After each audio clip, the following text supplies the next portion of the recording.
So we might as well end with probably the most obvious ecosystem on Long Island. Since we are an island, we're surrounded by water. We're surrounded by the East River that separates us from Manhattan. We're surrounded by the Long Island Sound that separates us from Connecticut. And we're surrounded by the Atlantic Ocean that separates us from everything else. And because of that, we have beaches all around Long Island. We have the North Shore beaches, which are rocky. Again, because of the glacier we talked about before. It dropped off all this stuff on the North Shore, which formed these rocky beaches with these cliffs. Now, in a normal place, you wouldn't think about why a cliff was there. Maybe there's mountains. But here, it's because there's this big dump that a glacier left behind, and the tide and the waves wore away at these big dumps of rock and sand and left these cliffs behind all over the North Shore of Long Island. Then you get to start making your way to the South Shore and you get these beautiful sandy beaches. Why do we have sandy beaches on the South Shore? Well, it's because the glacier, after it dumped off all this material, melted. And what do you get when ice melts? You get water, and the water began to run off down these dumps or hills of material towards the South Shore. And it dumped off, the further it went, the lighter the stuff was that it dumped off because it got less energy and less ability to carry stuff because it got flatter and flatter. And at the final point, it dumped off nothing but sand. So the whole South Shore is flat and covered with sand. Of course, that's changed over time. Plants came in and covered up everything. Soil began to be produced. But at the seashore, you can still see that sand. And it's not just from the glacier, it's from all the action of the waves and the tides that come in and out and drop off sand. So we get this area between water and land that's in constant movement because of the tides, which come in twice a day, which happen twice a day. The oceans and sound come in twice a day and they go out twice a day. And because of that, you get this really cool ecosystem where they meet.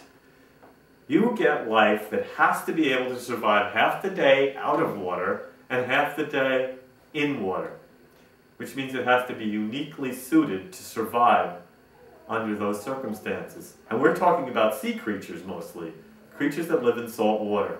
So now the tide goes out and they're stuck out in the burning sun with waves crashing on them and with the tide constantly pulling and the undertow pulling them back out again.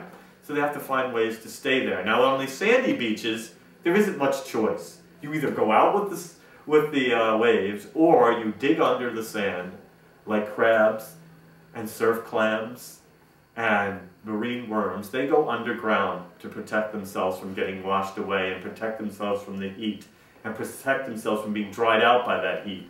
So if you go under the sand, at least it's going to stay damp there because the sand's going to absorb water. Now you don't get that on a rocky coast.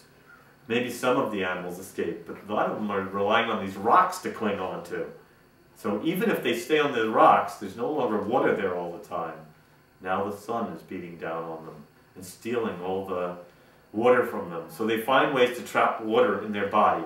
Mussels close, trap the water inside them. Barnacles close, trap the water inside them. Some snails that live there actually have a doorway that shuts and traps the water inside them, and that's how they keep from drying out. In the meantime, they also have to hold on to these rocks to keep from getting washed away.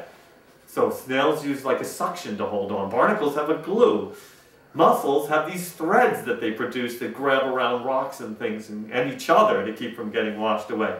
Sea stars have those arms to grab onto things. So different sea life has different answers. The fish, obviously, just go out with the tide or they get stuck in tide pools where they're fine because they can stay in the water and breathe. But not all the animals are that lucky. Now, when the tide goes out, we've got this area of rocks that's now uncovered. It's a buffet for birds, especially. Raccoons will come down. I caught one day walking down. I didn't catch it physically, but I walked to the beach, and it was at the end of the rocks collecting mussels to eat. Gulls, you'll see them dropping the mussels and crabs on the rocks to break them so they can go down and eat them. So it becomes a place for lots of animals to get food now that they're not covered by water anymore. So also lots of other birds like sandpipers and gulls and terns and cormorants.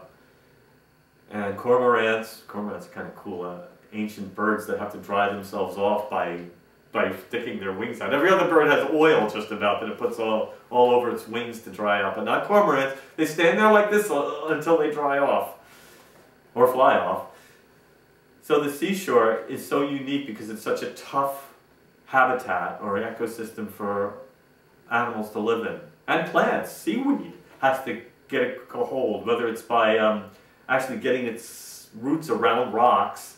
I use the term root loosely. They really don't have roots. They just have fibers that grab onto the rocks. Some of them actually just float with the tides. They have air sacs that hold them buoyant, and they can just go in and out with the tides and stay where they can get sunlight. So that's why I find this such a wonderful habitat, because it has such cool animals and plants and the ways they've found to survive in a place that nothing should survive.